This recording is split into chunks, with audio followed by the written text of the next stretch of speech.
Hey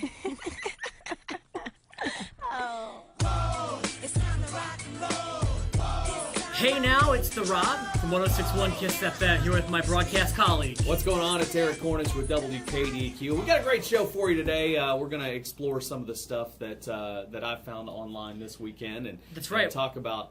We're going to have a conversation about women in wrestling. That's right. Women in wrestling, that's kind of what it's about. You know, before we get into that, Mr. Cornish, if you don't mind my saying, I saw a poster.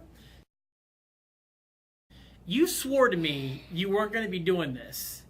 You swore to me. What are you doing? Well, I mean, while we're talking about women wrestlers, are you going to be wrestling a woman?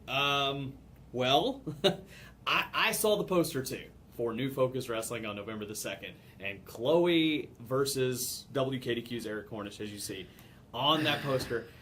You know what? I still stand by it. I will not wrestle a woman. I'm not going to do it. Then why are you all over the poster? I don't know, and I don't know why this keeps happening. I will be in attendance on November the 2nd, but I assure you, I will not wrestle a woman. You assure me? I won't do it.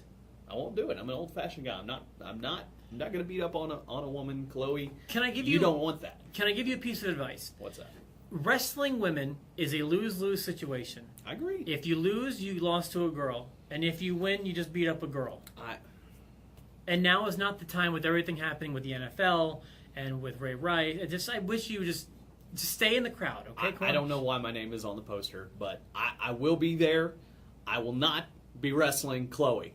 The end, okay? All right, there it is. You heard it here. Straight from the horse's mouth. But we mouth. are talking about women in wrestling and women that wrestle other women, which is, it's okay. We like that. There was a poll up on WKDQ.com, or WKDQ.com. Make that WWE.com. That is a definitive cheap plug. That's right. I just kind of threw that They're one already on here watching it, Eric. But anyway, so the poll on the website had the divas we miss the most. So, of course, I had to go on there and vote myself. And when you do, it shows you the results. And I think some of them were interesting. Some of them maybe not too surprising. But I figured we'd go over them and discuss our opinions here. Yeah, kind of like, name association. Exactly. So let's go to the top of the list here.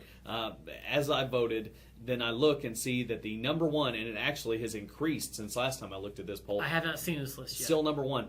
Lita with 25% of the votes. Are you kidding me? There are like 20 divas on this list, and she has got a quarter of the votes. I'm not terribly surprised, but I feel she's always been incredibly overrated. And I'll explain what I mean. I know what you're going to say. What do you think about Lita? I like Lita, and I think Lita is definitely an innovator. I think she is definitely one of the better athletes and workers in the ring that there's ever been on the women's side of things, especially in the modern generation. She may, in fact, be the best worker as far as work rate goes of a female wrestler, but her total package was a total turnoff to me. I hated how everyone would crow about her looks. She was not physically attracted to me, even the least. I don't care how far her underwear came out of her pants. That's not sexy to me. I didn't like her lifestyle, her tattoos, her punk tattoo right here, and all the garbage that I didn't care. Oh, her Hall of Fame speech. Remember that? I wanted to hang myself, Cornish. It was the Hall of Fame speech. I will admit was a little odd. Her voice, her appearance, she just never worked for me. She may be the best in the ring. When you say the word innovative, she was innovative as in like the first female to do things, but she was doing things that lucha guys were doing for ever. So to me, overrated. Lita, not bad, but overrated. All right. I don't agree with that. I do think she was great. She was attractive in her own way. I mean, of course, she's going to appeal to a general different audience. She's not like some of the divas that come out and are just like the normal embodiment of a beautiful woman. You know what I mean? But I think Lita. I don't know that I'd put her at the top of the list. But she definitely is somebody like Lita who you miss in the business, I think. Like, she definitely cared about what she was doing, and she was good in the ring, but just overrated to the nth degree to me. Okay, all right. Well, number two, who I expected to see near the top, Trish Stratus. That's more like 20%. She wouldn't be my number one, but she deserves that spot, I feel like. She had a lot of positive contributions to wrestling, kind of like an unlikely hero. When she debuted, I remember when it happened, I kind of thought she was going to be a pretty-faced manager.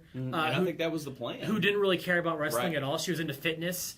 But those people, like the Kurt Angle types, they didn't really plan on doing pro wrestling, but wound up being awesome at it. Yeah, and Trish definitely. I mean, she just improved so much from the time she debuted to now becoming a Hall of Famer, and rightfully so. I mean, she is just she was one of those divas you just did not see that happening, and it did. And she was stunning. Yes, yeah, she was for sure, and still is.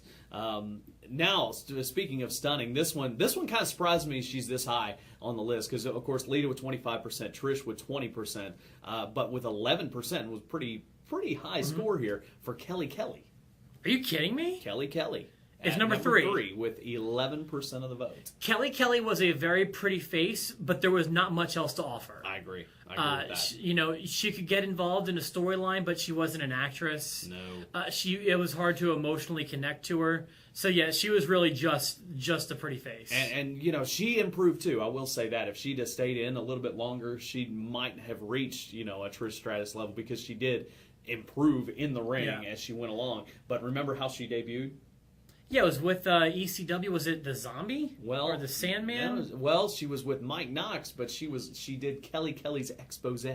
Oh yeah, which I was remember kind that. of like the striptease kind of thing on ECW to create that edge. I don't follow her on Twitter because I don't follow anybody on Twitter. Right. But every time I see her in the news that I read, it's always like, look at her showing her ass on Twitter.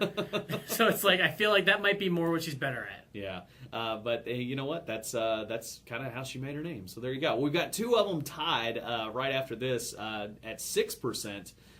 One of them, not so surprising. The other one, kind of. Mickie James at 6%. Okay, that makes sense. I agree. Another one of the best workers, in the ring, and tied with her, Caitlyn. Caitlyn? Maybe a lot of people only with recent memories voting on. That's got to be new fans, I would think. Yeah. I do like Caitlyn, but to say that I miss her, she didn't have a long enough run to really be missed. Yeah, she was good enough, I suppose. But yeah, I don't say I miss her. Mickie James was what she was. I feel like she lived up to her potential. She wasn't much better than or much worse than what she did. Yeah. She was good enough in the ring, not the best, not the worst. She cared. I like when you can tell that they care. Right. I like that knowing that they grew up as wrestling fans and wanted to do it. Like that goes a long way with me. And she's one of the few. I mean, other than really Lita, if you look at it, that came out of the Indies. Actually wrestled in the Indies and then came to WWE to wrestle. Yeah, agreed. So I'm okay with that one. Then we go down just one step below the one I voted for, Stacy Keibler. And that's for more than just wrestling purposes, but but she was good. I mean, like in the ring, she wasn't much, but she got involved in a lot of storylines. Right. She's tied to the Attitude Era, which is when I was my heyday as a wrestling fan, and became like a mainstream star just because of what she looked like, essentially those legs. Yeah, oh yeah, absolutely. And here's somebody that shouldn't be down so far, in my opinion, with 4% of the vote, Beth Phoenix. I forget that she's gone. Yeah. To be honest with you, she was talented. She hasn't been gone long enough for me to miss her. She fits into that category along with somebody like Natalya, who again are amazing workers in the ring. They both are good-looking ladies too, but they always seem to be used to help the model type girls get over. But you know what? Those people usually have constant employment. Yeah. Because we call ourselves the enhancement talent, there's a reason for that. That's what they are, but that can be a good thing. Yeah. Someone like that they'll always need ring generals, to make other people look good. How many matches has Flair lost? That's true. It's sometimes for some people it doesn't matter. To be a 16-time world champion, you got to lose it 15 times. All right, so I know it's probably time to wrap this up, but let me throw a few names at you. Okay. Divas that I genuinely miss. Sunny. Yes. The original diva, in my opinion, loved the business, got the business, could be used positively. When I was becoming a man watching her, on TV, so she, to me, a very, very beautiful lady. I don't miss Sable, but I miss the time of Sable. Like, I miss I wasn't a big Sable fan. Yeah, but, I loved kind of like that time as far as like I didn't love Tori, I didn't love Ivory, I didn't love Jacqueline, but I love that time of when they were divas. Yeah, and it kind of makes me wonder, will we see Sable come back, maybe even for a Hall of Fame run? I mean, considering who she's tied to these days. Well, I wouldn't say I miss her necessarily, but who knows? They gave her a second run back in like 2003. And wasn't as good. No, it wasn't. Yeah, who else? Who else I is there? genuinely miss Elizabeth. Oh, yes. Especially as the absolutely. classy one, not the trashy NWO one. Right. Those are the big names that jump out at me, I guess. Yeah, the next crop that came in, there was at least one that I do miss, and I still expect to see her back at some point, is Maurice, and only just because she's smoking hot. And how do you end up with a Miz? Really? What about I see Melina here at the bottom of the list. I kind of miss Melina. She was talented. I guess those are the big ones that, if Sunny came back for a real return, I could probably get excited for that. Yeah, absolutely. And I think that time has passed, but it has. But we can always dream.